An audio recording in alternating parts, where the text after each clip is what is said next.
mórbidos o mortales de la enfermedad, no había nada más que hacer.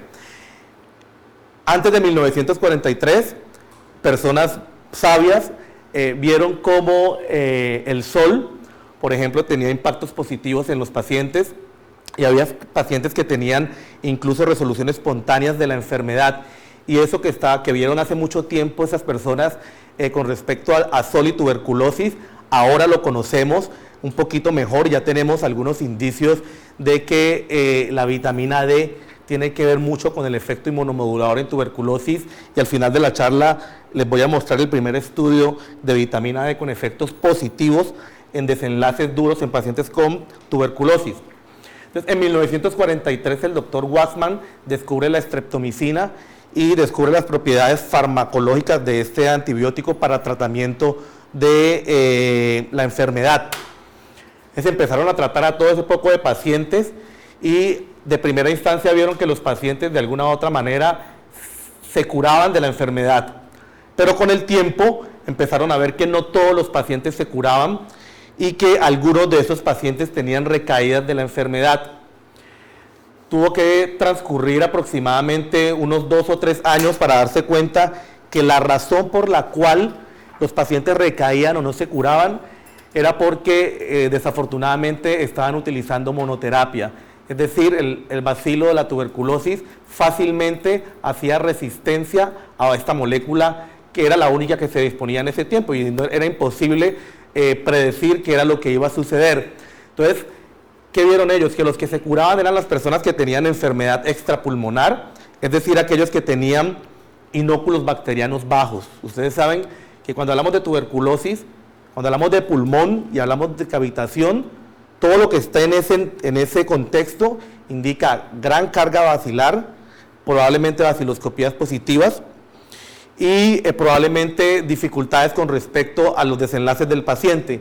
Lo que sale por fuera del pulmón, así fue redundante, implica que el paciente tiene una carga bacilar menor, y por tanto todas las pruebas diagnósticas que ustedes vayan a utilizar van a tener un menor rendimiento. Entonces, en este tiempo el doctor Wassman se dio cuenta de que los pacientes que fallaban eran los pacientes que tenían enfermedad cavitaria extensa, es decir, los que tenían muchos bacilos tuberculosos en su cuerpo. Bueno,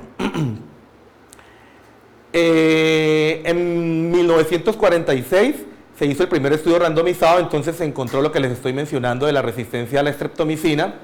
En 1948 aparece el ácido paraminosalicílico, y en 1952 aparece la isoniazida, y en 1952 ya con 3 antibióticos antituberculosos activos se creó el primer régimen combinado, pero miren que el primer régimen combinado tiene el tiempo de tratamiento que tiene actualmente la tuberculosis multidrogoresistente, es decir, 2 años de tratamiento. A medida que pasaron los años, empezaron a aparecer nuevas moléculas. En 1954 apareció la piracinamida, en el 55 la cicloserina, canamicina, etionamida, etambutol, capromicina, y por acá en 1963 apareció la rifampicina. Y noten ustedes cómo después de esta fecha no aparece ninguna molécula para tuberculosis, y estas moléculas para tuberculosis han aparecido solamente en los últimos 5 años.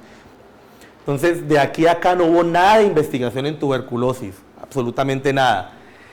En 1966, el ácido paraminosalicílico, por todos esos efectos secundarios que tenían los pacientes, fue reemplazado por el etambutol, y se creó el régimen tricombinado de streptomicina, isoniazida y etambutol, y esto permitió que la terapia se redujese en tiempos a 18 meses de tratamiento. Posteriormente, en 1970, se hizo la combinación con rifampicina, y esto pudo disminuir la terapia a 9 a 12 meses, y en el 2004 se hizo el estudio aleatorizado controlado que pudo determinar, y esto fue en una población africana y luego fue adoptado por la OMS, que tratamientos largos de 12 meses eran similares en cuanto a desenlaces y recaídas a tratamientos cortos de 6 meses, y quedó como instaurado de que a no ser que cumpla cierto tipo de condiciones, la mayoría de los pacientes van a recibir un esquema terapéutico de 6 meses de tratamiento. Bueno, eso es de lo más importante con respecto al tratamiento de la tuberculosis. Todos sabemos que a los pacientes hay que darles tetraconjugados, pero lo más importante es saber por qué utilizamos el tetraconjugado, y eso es lo más bonito de la medicina. Esos son los principios del tratamiento de tuberculosis. El primer pilar es que necesitamos dar tratamiento combinado, y vamos a explicar por qué necesitamos hacerlo.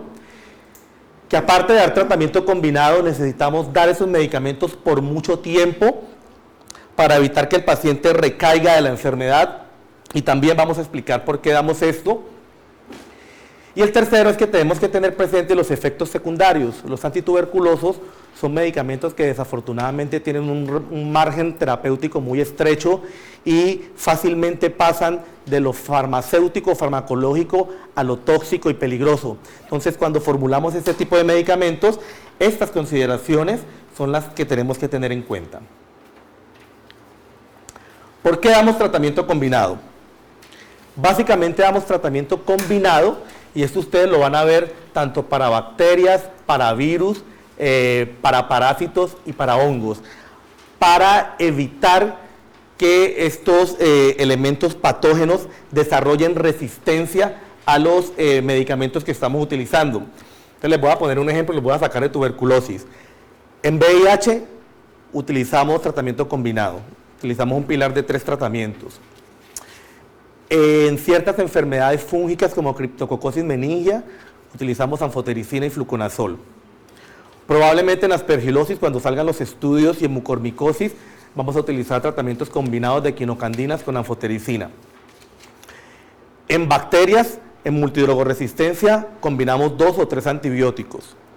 Y aún en parásitos, particularmente en lo que tiene que ver con cisticerco, ya están los estudios de validación de combinar albendazol con praziquantel. Entonces, si ustedes ven, en todos los escenarios infecciosos, la terapia combinada cobra importancia.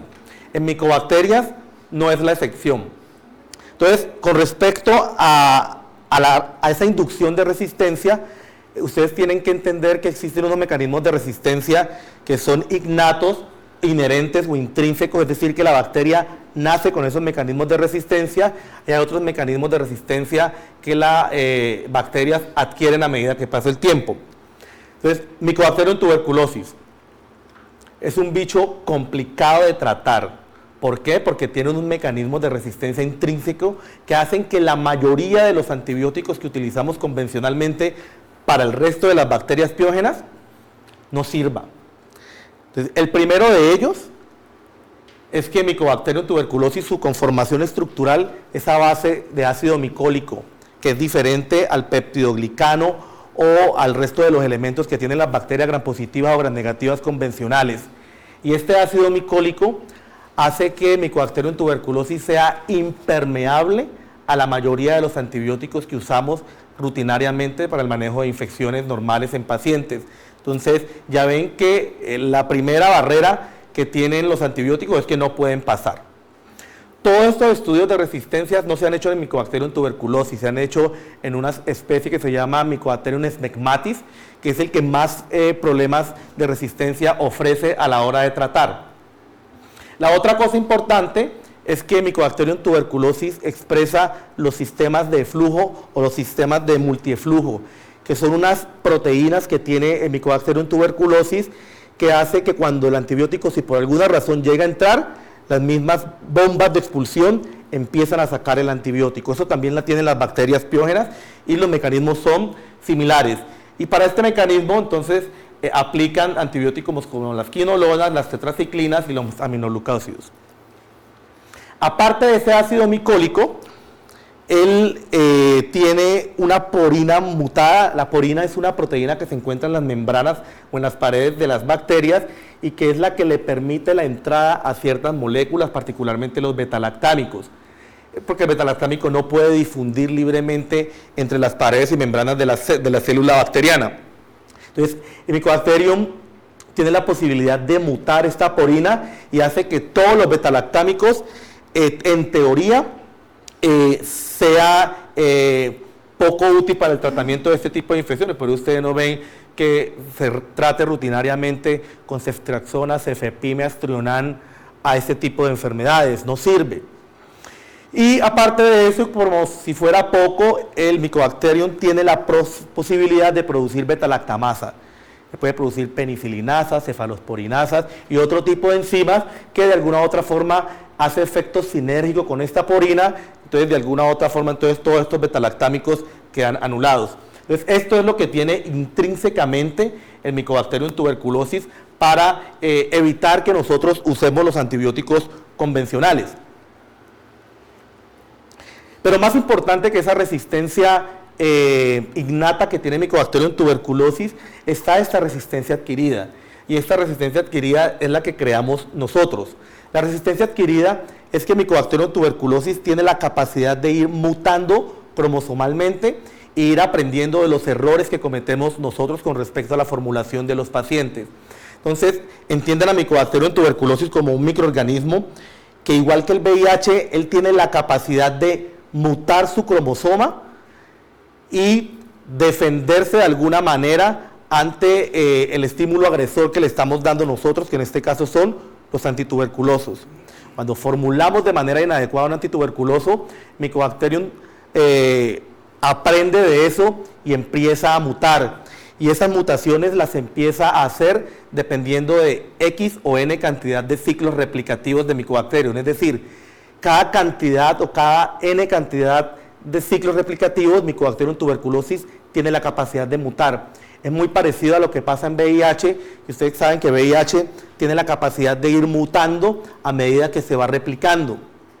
Y en Mycobacterium tuberculosis esto se va exacerbando a medida que nosotros vamos utilizando antituberculosos de manera inadecuada y tratamientos subóptimos. Entonces, más o menos, el objetivo de dar tratamiento combinado es evitar la selección de mutantes de micobacterias drogoresistentes. Entonces aquí esto ya está dicho por los estudios que se han hecho in vitro, y más o menos esto es lo que se sabe. Si ustedes al paciente le dan un solo medicamento antituberculoso, ocurre lo que pasó en 1943. El Mycobacterium tuberculosis fácilmente hace resistencia, por lo que les estoy comentando. Entre más antituberculosos utilicen, menos chance va a tener Mycobacterium tuberculosis de prender ese gen que tiene para aprender y empezar a hacer resistencia o empezar a mutar cromosomalmente, a hacer resistencia a los antituberculosos. De manera tal que ya está escrito cada antituberculoso de primera línea qué tanto puede inhibir esa posibilidad de mutación cromosomal. Entonces, isoniazida 1 por 10 a la 6 ciclos, rifampicina 1 por 10 a la 8, etambutol 1 por 10 a la 5, piracinamida 1 por 10 a la 2 y streptomicina 1 por 10 a la 6. Esta capacidad que tiene cada antituberculoso de romper ese ciclo de mutación va a depender de su potencia. ¿Cuáles son los antituberculosos más potentes para ustedes?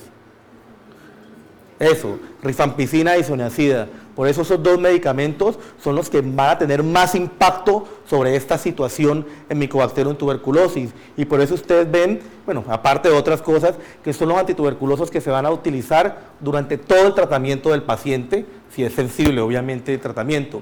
Y esto simplemente es de matemática normal. Si isoniazida tiene 10 a la 6 y rifampicina 10 a la 8, es simplemente sumar. El paciente tiene 1 por 10 a la 14, entonces tiene menos 10 a la menos 14 veces menos probabilidad de que el Mycobacterium tuberculosis mute. Y así, a medida que ustedes van sumando antituberculosos, pues la expresión algebraica se va incrementando, de manera tal que cuando ustedes tienen los 4 antituberculosos de primera línea, ustedes van a tener menos 21 veces la probabilidad de que Mycobacterium tuberculosis haga resistencia. Es imposible con respecto al fitness de la micobacteria que él alcance a vencer ese punto, de manera tal que es muy poco probable que los pacientes con un buen tratamiento antituberculoso hagan resistencia.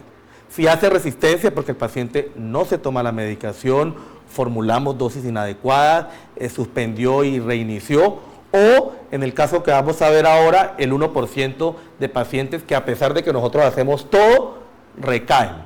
Y eso sí no lo podemos controlar nosotros. ¿Vamos claros? Sí. Bueno. El otro pilar, tratamiento prolongado. ¿Por qué los pacientes reciben 6 meses de tratamiento en la mayoría de los casos? Esto está condicionado por esta hipótesis, la hipótesis de las poblaciones especiales, que dice textualmente que la tasa de crecimiento del bacilo tuberculoso depende del tipo de lesión y esto determina diferentes susceptibilidades a antibióticos. Yo, tratando de pensar cómo explicarles mejor esto, pienso que el mejor ejemplo es hablar de biofilm. Ustedes han escuchado hablar de biofilm. Biofilm en los catéteres centrales, biofilm en los tubos endotraqueales, biofilm en las prótesis de cadera o en cualquier dispositivo que se ponga dentro del cuerpo. Todo lo que quede dentro del cuerpo y dependiendo de la bacteria tiene posibilidad de formar biofilm. Y el biofilm es una matriz donde hay una cantidad de bacterias, elementos, nutrientes y esas bacterias que están en ese biofilm todas no son iguales a pesar de que sea la misma Pseudomonas o el mismo Staphylococcus aureus.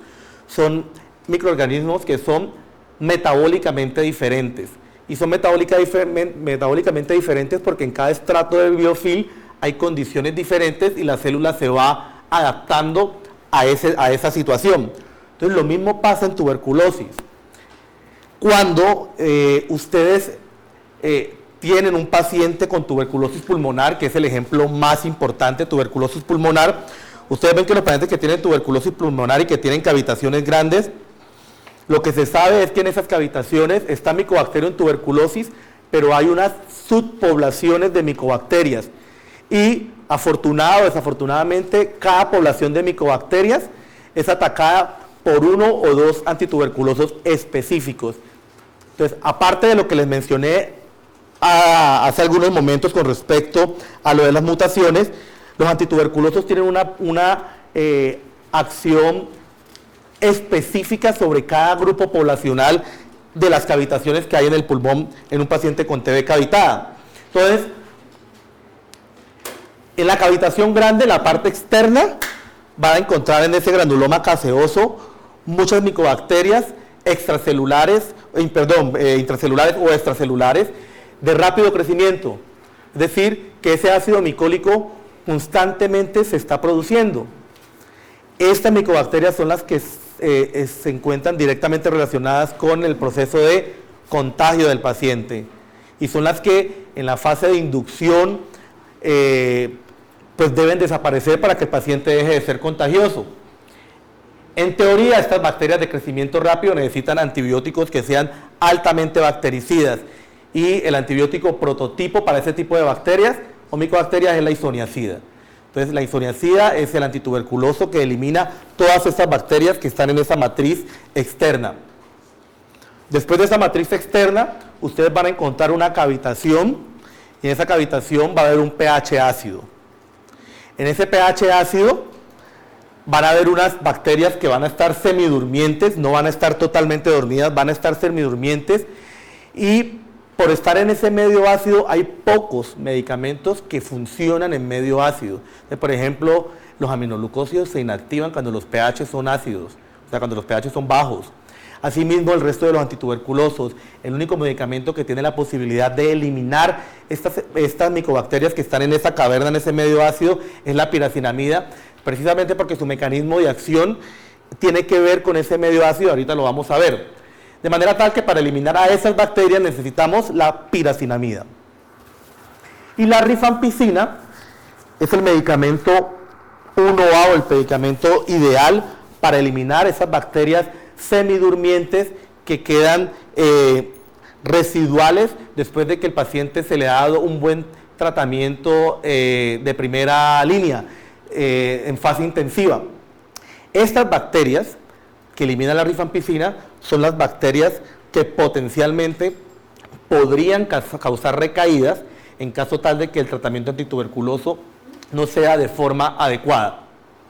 Y desafortunadamente existen otras bacterias que son las persistent cells o bacterias durmientes, que son bacterias que desafortunadamente no tenemos ningún tipo de medicamento que pueda impactarlas, no hay forma de matarlas porque están dormidas. Entonces lo que está dormido no se puede morir. Estas células, estas son las que aparentemente están relacionadas con esas recaídas o con esas fallas de tratamiento del 1% de los pacientes que nuestros tratamientos antituberculosos no pueden mejorar. Acuérdense que la tasa de recaída con nuestros tratamientos es del 1 al 3%. Ese 3% de esos pacientes que son inadherentes o que toman mal el medicamento, pero ese 1% que no podemos controlar, que a pesar de que el paciente toma toda la medicación y hacemos todos los esfuerzos para adherencia, el paciente recae o no se cura, se debe a esto, a estas bacterias durmientes. No podemos impactarlas, no tenemos ningún tipo de medicamento que pueda afectar este tipo de micobacterias. Entonces, desafortunadamente, van a haber algunos pacientes que no van a responder al tratamiento, pocos, pero los van a ver. En teoría, el sistema inmunológico nuestro se encargaría de eliminar este tipo de bacterias, pero pues, imaginen que hay pacientes trasplantados, pacientes con VIH, con esteroides. En este tipo de pacientes la posibilidad de recaída por este tipo de células pues podrá ser más importante que la población general. Bueno. Y este tratamiento prolongado entonces por todo lo que les acabo de decir, el doctor Canetti en 1943, que fue la misma persona que creó las pruebas de sensibilidad a antituberculosos, fue quien instauró que el tratamiento debería hacerse en dos fases. Una primera fase para eliminar esas micobacterias de rápido crecimiento que están en la matriz extracelular, que son las que contagian, para quitar toda esa carga micobacteriana, y una segunda fase que es la fase de esterilización, que es esa fase prolongada, donde vamos a darle muchos meses de tratamiento antituberculoso al paciente para evitar que el paciente básicamente recaiga. Entonces el objetivo de este tipo de tratamientos para que sean prolongados es evitar recaídas y aumentar la tasa de probabilidad de éxito microbiológico. Esto es lo que necesitamos. Y miren ustedes que por eso los pacientes reciben mucho tiempo de tratamiento independientemente de la respuesta clínica e independientemente de si la baciloscopía al segundo mes es positiva o negativa. El paciente recibe lo mismo, o sea, no se acorta el tiempo de tratamiento porque el paciente tenga un BK negativo al segundo mes de tratamiento. Y por eso mismo, imagínense que si un paciente tiene una caverna gigantesca, el inóculo bacteriano va a ser más alto. El inóculo bacteriano en una caverna es como de 10 a las 8. Es casi lo mismo que el inóculo bacteriano en una vegetación de una endocarditis, es muy alto. Entonces, entre más alto sea el inóculo bacteriano, más difícil va a ser tratar a ese paciente, y por eso ustedes ven que esos pacientes que tienen esas cavernas y que tienen las baciloscopías con ese poco de cruces, son pacientes que al segundo mes a veces tienen baciloscopías positivas, porque tienen una carga micobacteriana muy amplia, y por eso ese tipo de pacientes, en la mayoría de los escenarios de ese tratamiento de esterilización, debe prolongarse más. Ustedes saben que las guías nuestras y las guías internacionales dicen que los pacientes deben recibir al menos 7 meses de tratamiento. Eso está estandarizado y eso lo conocemos todos. Bueno.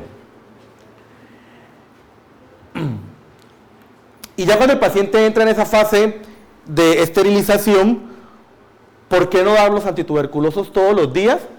Pues la razón es muy sencilla. Mycobacterium tuberculosis es una micobacteria que es de lento crecimiento. Y ustedes lo saben porque los cultivos se demoran muchísimo en crecer, y ese ha sido el problema que tenemos desde el punto de vista diagnóstico. Y siendo de lento crecimiento, entonces no necesitamos tener un antituberculoso o un medicamento que todos los días esté ahí dándole y que tenga concentraciones inhibitorias para evitar ese crecimiento. No, porque la micobacteria no crece de manera exponencial como crecen otras bacterias. O sea, para Staphylococcus aureus nosotros necesitamos dar dosis diarias para poder evitar que esa bacteria vuelva y otra vez crezca, porque él constantemente está multiplicándose. Mycobacterium tuberculosis no, la tasa de replicación es muy lenta, y eso permite que en algunos países las dosis del tetraconjugado se den 2 veces a la semana, o en nuestro país se den 3 veces a la semana. Aparte de que aún midiéndole niveles séricos de antituberculosos y que estén por debajo de los límites, la inhibición del crecimiento micobacteriano sigue siendo sustancial, a pesar de que los niveles séricos de los antituberculosos sean bajos. Acuérdense que aquí en Colombia, cuando vean los casos especiales, el único que recibe tratamiento diario en fase de esterilización es VIH. Aquí en Colombia, VIH es el único paciente que recibe de lunes a sábado en tratamiento en fase de esterilización. En donde yo me entrené en México, se utiliza 3 veces a la semana como en otros países, pero aquí en Colombia se da diario. Bueno, vamos a hablar entonces de algunas cosas importantes de cada molécula, 2 diapositivas de cada molécula de primera línea. Entonces, isoniazida, derivado del ácido isonicotínico. La isoniazida actúa sobre ese ácido micólico y por eso ven que ustedes que es el tratamiento de elección para matar esas bacterias que están en esa matriz extracelular, en esa parte externa de esa cavitación, porque inhibe la síntesis del ácido micólico, entonces frena esa respuesta de replicación rápida. Es bactericida contra los bacilos de división rápida y de alguna u otra forma tiene algo de acción sobre esos bacilos que están en reposo y por eso ustedes ven que la utilizamos en la fase de esterilización. Estas son las concentraciones inhibitorias mínimas. ¿Produce efectos secundarios? Sí. Afectación de la piel, alteraciones hematológicas.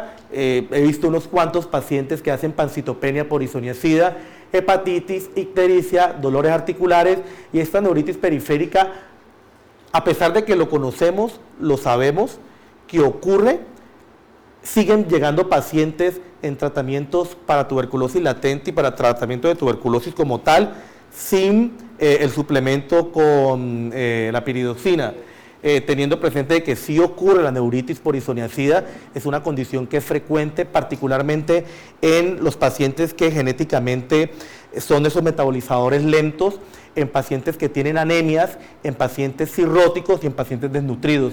Ese tipo de pacientes tienen mayor probabilidad de hacer neuritis periférica y les pido por favor que cada vez que inicien antituberculosos, por favor hagan la suplementación con piridoxina.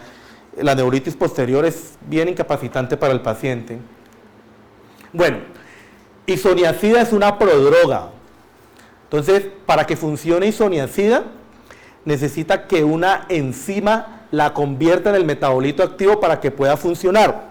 Y esto es muy importante que ustedes lo tengan presente porque ese conocimiento les permite a ustedes hacer el abordaje de las pruebas moleculares que yo les voy a enseñar esta tarde.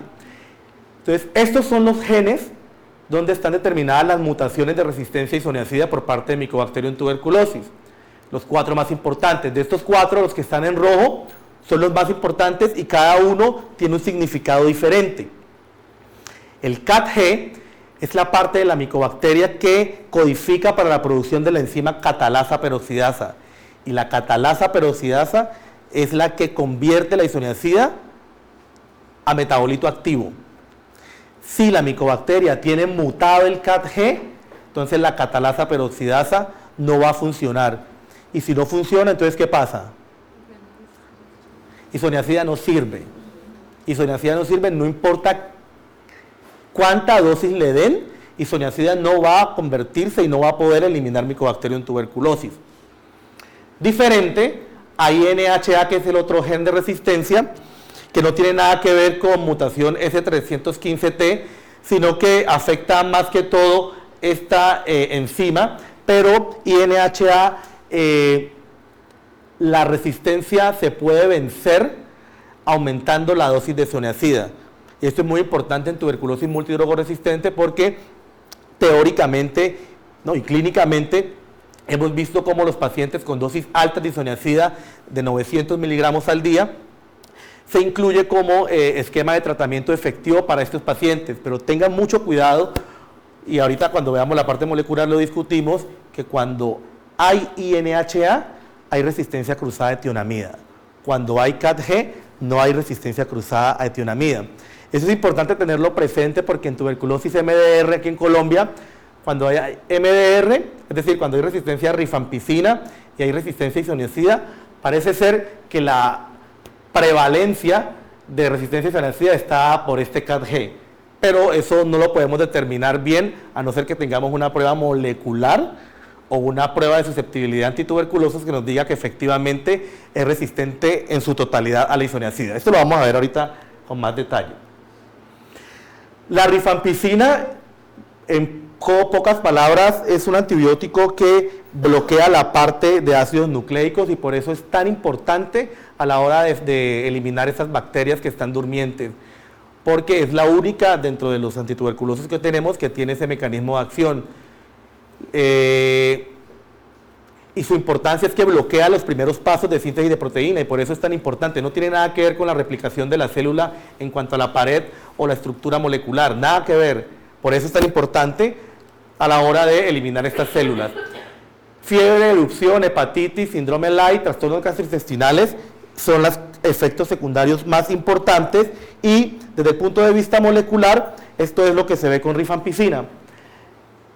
En más del 90% de los casos, el gen de resistencia a rifampicina está dado por la mutación del gen RPOB. Y ojo, a diferencia de isoniazida, el hecho de que tenga RPOB le brinda resistencia cruzada a todas el resto del grupo de arrifaximinas, es decir, a rifapentine, a rifabutina y a cualquier otro medicamento del grupo de las rifaximinas. Importante,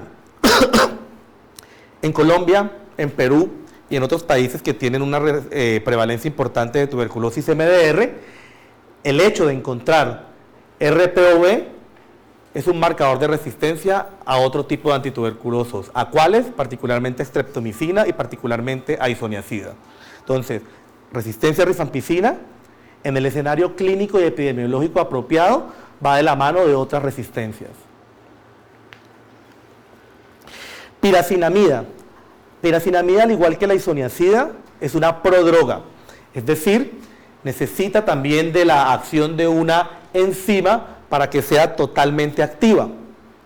Es un análogo de la nicotinamida, tiene actividad bactericida in vitro solo en medios ácidos, tiene inhibición sobre los bacilos durmientes de esas cavernas que ya los mencionamos, y estos son los principales efectos secundarios. El más importante es la hepatotoxicidad. Ustedes saben que dentro de los antituberculosos es el más hepatotóxico y cuando empiecen ustedes a tener hepatotoxicidad es el primero que hay que suspender, ¿ok? Y el último que hay que reiniciar. La hiperuricemia es importante y se nos olvida muchas veces pedirles de control a los pacientes de hiperuricemias, artralgias, anorexia, disuria, y hay algunos papers que mencionan teratogenicidad y por eso acuerden que piracinamida algunos autores no la consideran dentro de los esquemas de tratamiento de tuberculosis en el embarazo, pero esto es muy discutido. Yo pienso que hay que darle el tetraconjugado completo a la embarazada, pero hay autores que piensan que no. Entonces, piracinamida, como les había mencionado, es una prodroga, necesita de esta enzima, la PCase, para poder catalizarse y que sea activa, y esto está codificado en este gen. El metabolismo activo se llama ácido piracinoico, y lo importante es que piracinamida, para poder funcionar, necesita estar en un medio ambiente ácido. Si la colocan en un medio ambiente básico, piracinamida no funciona porque ella necesita esta bomba solamente se activa en medios ácidos y es una bomba que le permite que entre la piracinamida a la bacteria, la bomba la saca y la vuelve a meter. Es un circuito de reentrada que hace que el medicamento esté circulando y recirculando constantemente dentro de la célula, pero solamente funciona en medios ácidos. En medios básicos no significaría, no resultaría igualmente efectivo. Y por último, el etambutol, que no voy a decir muchas cosas, la mutación es en gen MAC, y acuérdense que lo más importante de etambutol es neuritis óptica. Bueno, continuamos entonces. Miren, ustedes creen, y aquí vamos a meterle las cosas nuevas para que incorporen a todos los algoritmos de diagnóstico y tratamiento que ustedes tienen en tuberculosis. ¿Ustedes creen que es importante a la hora de definir el tratamiento antituberculoso tratar de saber si el paciente tiene tuberculosis sensible o resistente? Bueno, entonces, anteriormente, a mí no me tocó esa época, esa vaina ni siquiera se sabía ni se pensaba. Al paciente se le iniciaba a tratamiento antituberculoso de primera línea, independientemente del factor de riesgo que tú ves, ni se preguntaba por factores de riesgo para tuberculosis multidrogoresistente. Las próximas diapositivas van a estar encaminadas para que ustedes se concienticen de lo importante de poder clasificar bien a sus pacientes, con esa clasificación poder determinar cuál es el estudio diagnóstico que van a utilizar y después cuál es el tratamiento que van a utilizar. Ese es el mapa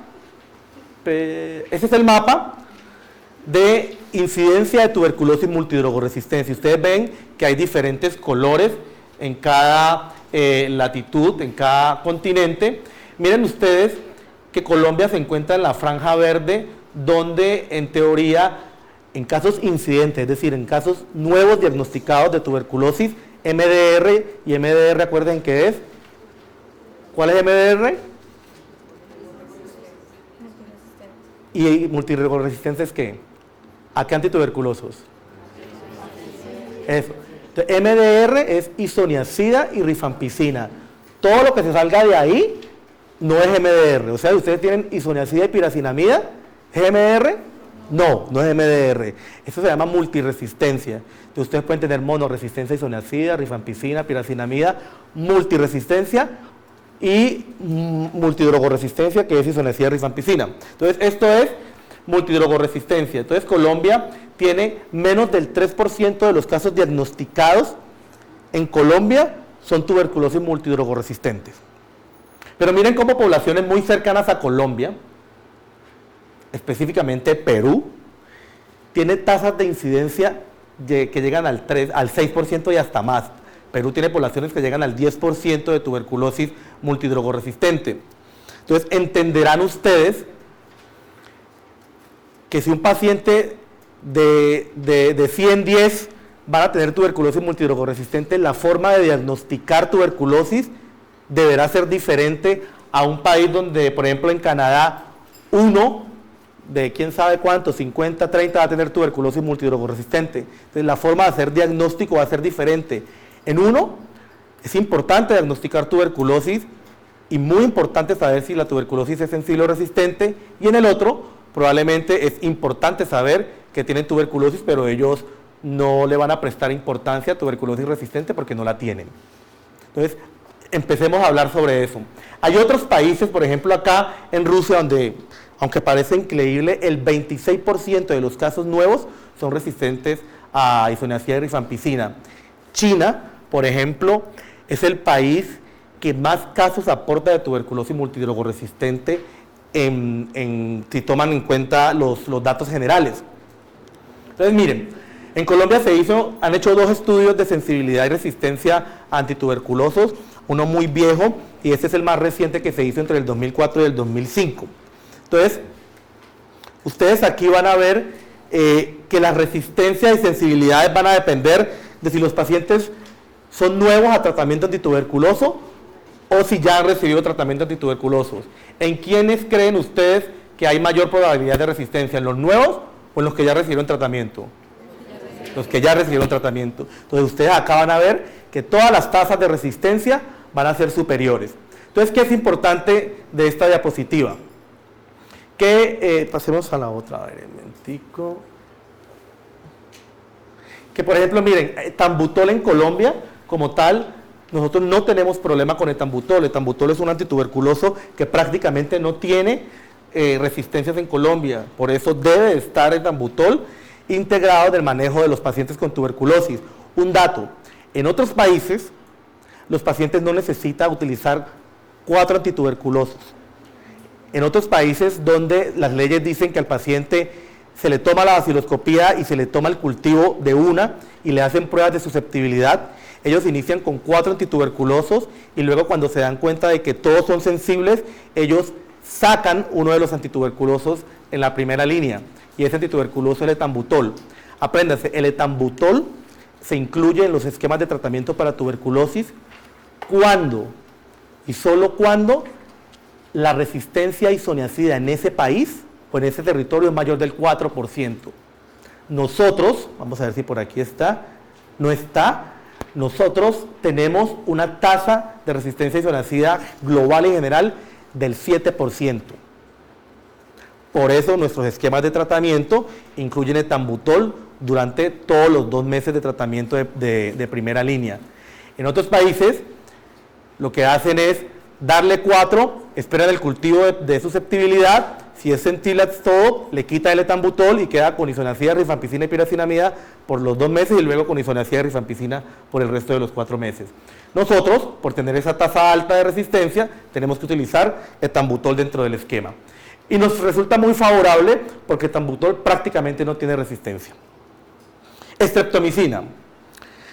A mí tampoco me tocó la época de streptomicina, pero era un antibiótico que se utilizaba de manera rutinaria en el tratamiento de pacientes con tuberculosis.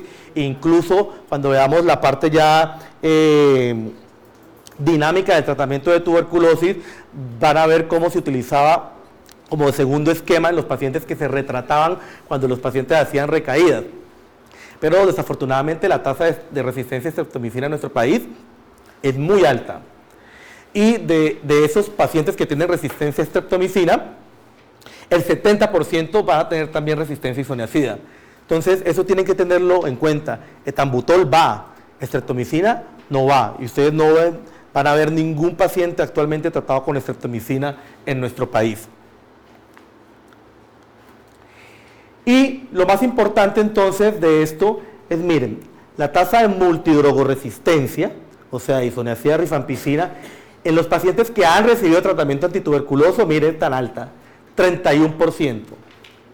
Es decir, que un cuarto de los pacientes que recibieron tratamiento antituberculoso y recaen o no mejoran, van a tener tuberculosis multidrogorresistente. Los pacientes que ya recibieron tratamiento antituberculoso, y eso es muy importante tenerlo presente. De esos, ¿cómo más o menos están clasificados?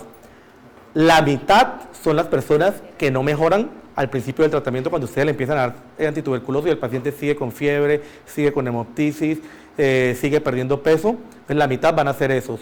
Otros van a ser los pacientes que recaen al final del tratamiento de manera temprana y otros los que recaen de manera tardía. Ahí más o menos están repartidos los casos de tuberculosis multidrogorresistente. Y lo que nos importa a nosotros en esta clase es esto, 2.4. Nosotros, de los casos nuevos de tuberculosis, tenemos una incidencia del 2.4 de tuberculosis multidrogorresistente. Noten que no llega al 3%, que es como el número mágico para decir, pilas, tenemos que utilizar estrategias de diagnóstico que nos detecten tuberculosis y nos detecten tuberculosis multidrogorresistente, pero casi que estamos ahí. De hecho, nosotros tenemos, y por eso es tan importante que ustedes empiecen a individualizar a su paciente, porque no es lo mismo tener un paciente que venga de un área donde no se ha diagnosticado tuberculosis multidrogorresistente a áreas del Cauca, áreas del Valle del Pacífico y áreas del Valle de la Aburrá, donde se ha diagnosticado tuberculosis multidrogorresistente. Incluso estos punticos son los casos de tuberculosis extremadamente resistente, de la XDR. Entonces, no todos los pacientes son iguales, por lo tanto, no todos los pacientes se diagnostican igual y por lo tanto, no todos los pacientes se tratan igual. Otro ejemplo, es decir, no sé, un niño de 15 años que vive por acá, sin enfermedades, sin esteroides, sin VIH, no es lo mismo una persona que estuvo en la cárcel, ¿o sí? ¿Cierto que no? Entonces es totalmente diferente, por eso ustedes los pacientes tienen que individualizarlos y mirar a ver qué prueba diagnóstica necesita. Se dice, viene de la cárcel, no, yo creo que a este paciente hay que sospecharle tuberculosis multidrogorresistente, tratar de diagnosticarlo y tratarlo como multidrogorresistente en caso tal de que lo tenga. Porque si ustedes fallan, cuando van a ver al paciente y le inician tratamiento normal, pues el paciente les va a llegar a las 2 o 3 semanas igual de sintomático y peor desde el punto de vista epidemiológico, contagiando a más personas. Entonces yo soy de las personas que piensan que es mejor hacerlo bien desde el principio, para que esa cadena de contagio pues se corte. ¿Qué más? Vamos por acá.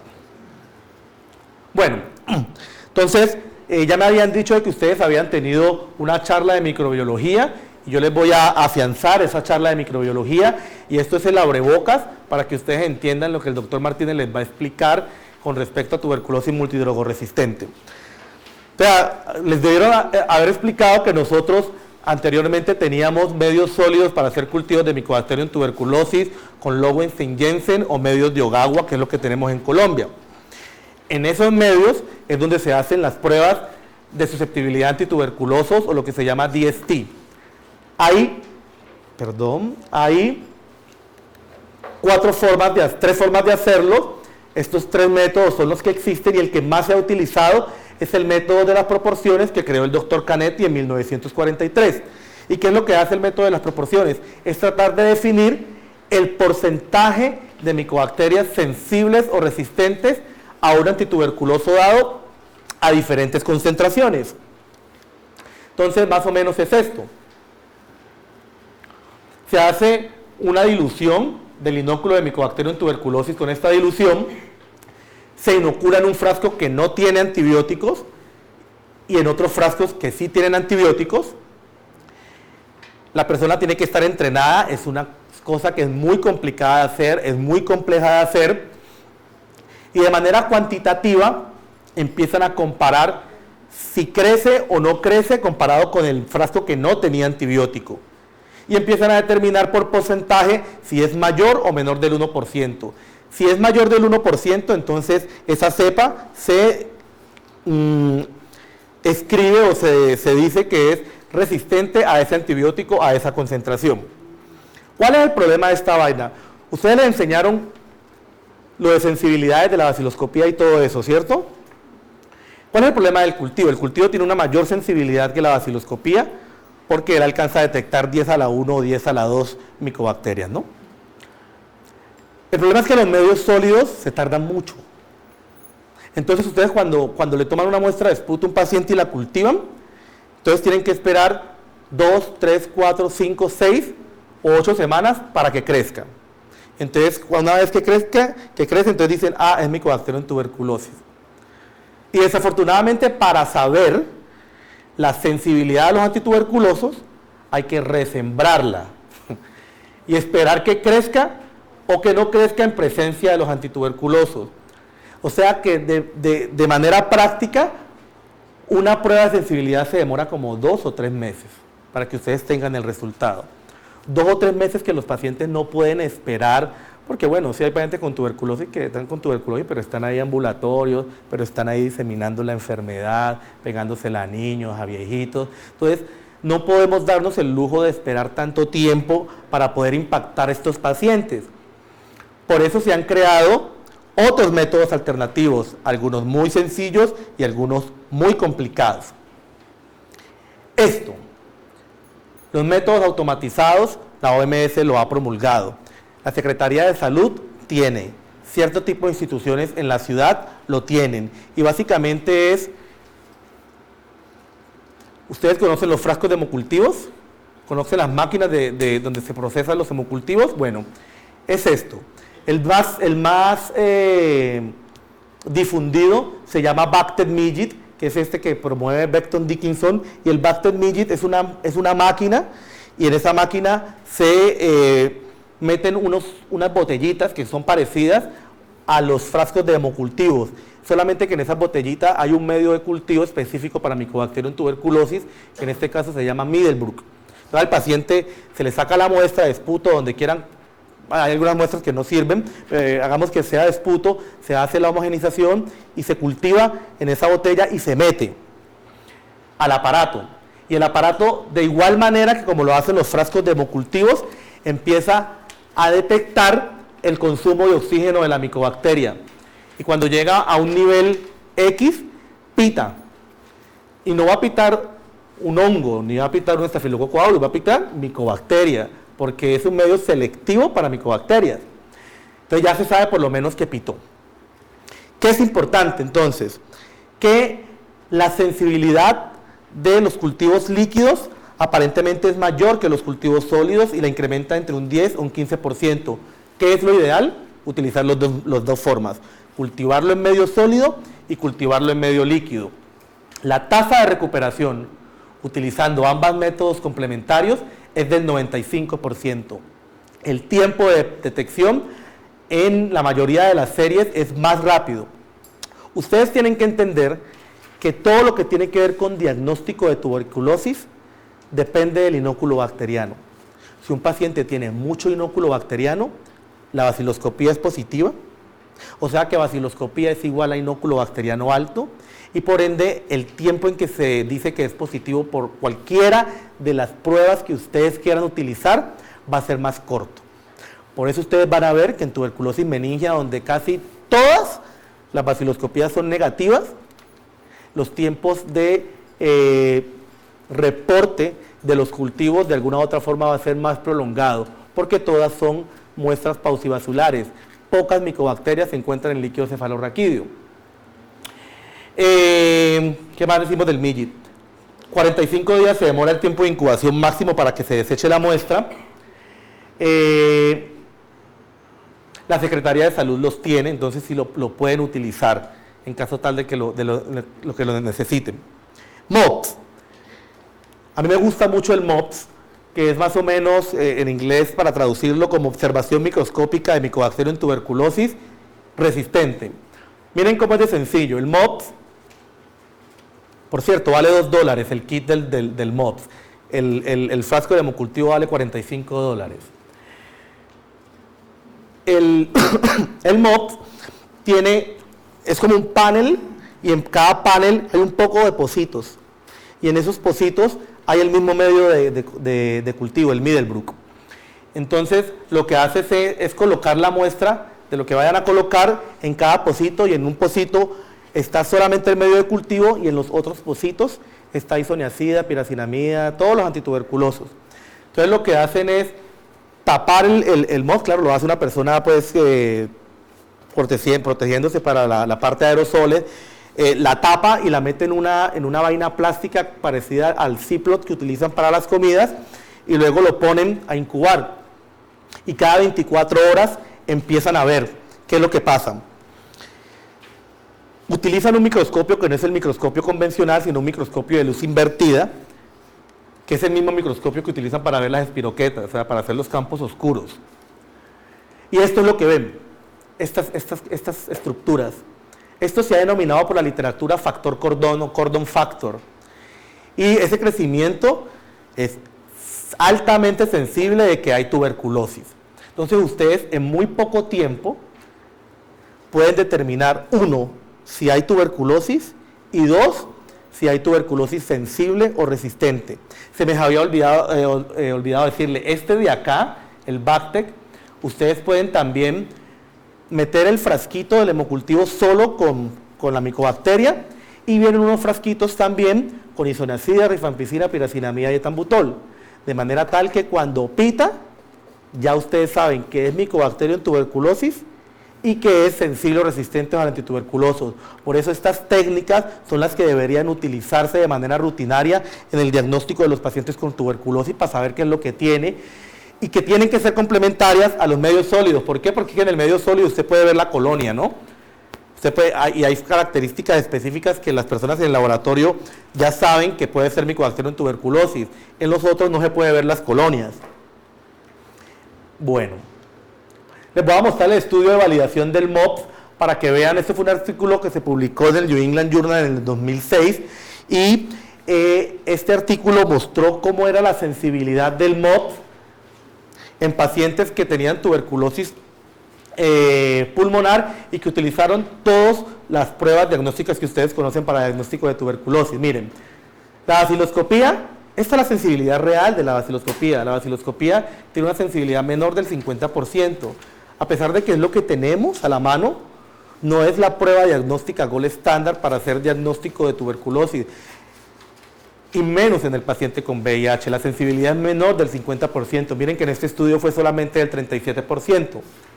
La sensibilidad del cultivo medio sólido fue del 74%, la del medio automatizado fue 80%, miren que no es mentira lo que les estoy diciendo, y miren cómo la sensibilidad del MOPS, una técnica que vale $2 y que no sé la razón por la cual no se ha implementado en ninguno de los países de América Latina o de Sudamérica, es de 89%. Esto también fue significativo en los pacientes que tenían VIH, de manera tal que no cambia si el paciente es VIH o no VIH con respecto a la sensibilidad del MOPS. Y miren cómo los días con respecto a la positividad del cultivo fueron menores en los pacientes que se le hizo MOPS comparado con los pacientes que tuvo cultivo automatizado y cultivo convencional en Lowenstein-Jensen. De manera tal que el MOPS es bueno, barato, detecta tuberculosis resistente. ¿Por qué no lo tenemos? No lo sé. Esta parte quiero que que se lo aprenda muy bien, porque necesito que ustedes entiendan que a pesar de que lo molecular es el boom ahora, tiene cierto tipo de falencias que ustedes tienen que aprender a manejar, porque tienen que aprender a interpretar las pruebas moleculares. Aquí están algunas de las pruebas moleculares que se han utilizado en el mercado. Las pruebas que están aprobadas por la FDA, todas son para muestras de pulmón, todas son para esputo, muestras pulmonares, y realmente son solamente 2, y son las que secuencian este 16 sRNA, una de ellas la maneja Roche. Una está aprobada para pacientes con baciloscopías positivas y otras para pacientes con baciloscopías negativas. El primer punto del diagnóstico molecular es este. Para cualquier prueba molecular, ojo, para cualquier prueba molecular, si la baciloscopía del paciente es positiva, la sensibilidad de cualquier prueba molecular es cercana al 100% si es Mycobacterium tuberculosis. Si la baciloscopía es negativa, la sensibilidad de cualquiera de las pruebas moleculares puede ir desde 0 hasta por ahí 75%. ¿Qué quiere decir eso, muchachos, que les acabo de decir? Que si el paciente tiene una baciloscopía positiva y la PCR es positiva, ese paciente tiene tuberculosis. Si el paciente tiene una baciloscopía positiva y la PCR es negativa, ese paciente no tiene tuberculosis. Tiene una micobacteria atípica, y yo no sé si es avium, si es Kansai, o si es alguna de las 20 y pico, 30 y pico micobacterias tuberculosas o no tuberculosas que hay. Entonces, realmente el problema de diagnóstico de tuberculosis son los pacientes que tienen baciloscopías negativas, o sea, los pacientes que tienen bajos inóculos, o sea, los pacientes que no tienen cavitaciones. En resumen, la mayoría de los pacientes inmunocomprometidos y VIH. Es la dificultad, ese es el gran tema a discutir. ¿Por qué? Porque las baciloscopías son negativas. En África, la mitad de los pacientes con VIH que ingresan por neumonía son tuberculosis. Y el diagnóstico de aproximación se pasa porque lo hacen por baciloscopías. Y ya mencionamos que la baciloscopía, su sensibilidad es menor del 50%. Y en PCR tampoco es que estemos tan bien, porque pues, si tenemos de 0 hasta el 75%, tampoco está bien. De manera tal, ojo doctores, una PCR negativa no descarta tuberculosis. Cualquier técnica molecular es una técnica de ayuda adicional. Ustedes empiezan a sumar factores y deciden si el paciente tiene o no tiene, pero no traten de basar todas las decisiones terapéuticas en una prueba positiva o negativa de PCR. Vamos a repasar las pruebas moleculares con que disponemos. ¿Y por qué vamos a hablar sobre Genotype y sobre GeneXpert? Porque ya les mencioné que en Colombia hay regiones donde obligatoriamente hay que sospechar multidrogoresistencia. Y ustedes tienen que tratar de enfocar bien a estos pacientes desde el principio, pues para que no se riegue la enfermedad y que el paciente no llegue después mórbido o muerto. Entonces, Genotyping. Hay 2 plataformas de Genotype, la de primera generación y la de segunda generación. Creo que la fundación tiene de segunda generación. El Genotype es un método complejo de utilizar porque implica la utilización o la separación de ácidos nucleicos de la micobacteria, su secuenciación a través de primer y luego la medición de sus pesos moleculares para identificar la micobacteria. Y en todo este proceso, el Genotype tiene la posibilidad de detectar mutaciones de resistencia a rifampicina, o sea, al RPOB y a isoniazida, es decir, INHA y CATG. Es decir, con una sola prueba ustedes pueden detectar tuberculosis multidrogoresistente. Existe la segunda plataforma del Genotype modificada que te permite identificar resistencias para isoniazida, rifampicina, piracinamida, tambutol, quinolonas y muchos otros antituberculosos de segunda línea. Aparte de eso, que te permite detectar micobacterias atípicas. Entonces les voy a mostrar algunos ejemplos donde se ha utilizado el Genotype. En África, en muestras pulmonares, mostró que la utilización del Genotype acortaba el tiempo de diagnóstico y el tiempo en que se demoraba darle el tratamiento a los pacientes. En otro estudio en China, en líquido cefalorraquídeo, mostró para ellos cómo el 32% de sus cepas eran multidrogoresistentes. Ojo, lo estemos en líquido cefalorraquídeo, pero acuérdense que China aporta la mayoría de los casos de multidrogoresistencia, y eso puede estar sesgado el hecho de que haya salido tan alto. Sería escalofriante que nosotros en Colombia tuviésemos TB meningia y que este sea el porcentaje de resistencia, ¿no? Y podría ser una explicación de por qué se mueren tanto los pacientes nuestros, porque a todos les damos tetraconjugado normal, ¿no? Ninguno pensamos que tiene resistencia. Y acuérdense que acá poco se amplifica en líquido cefalorraquídeo.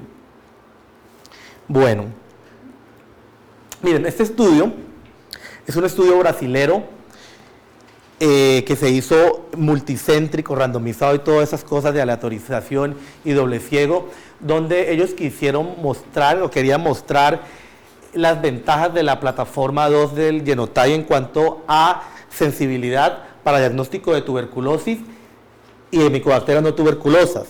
Y miren qué encontraron ellos. Que la plataforma 1, o sea, la convencional que les estoy mencionando, la sensibilidad de los pacientes que tenían baciloscopía negativa, miren, era solamente del 46%. Mientras que la sensibilidad de los pacientes que tenían baciloscopías positivas era del 96%. O sea, es lo que les estoy diciendo.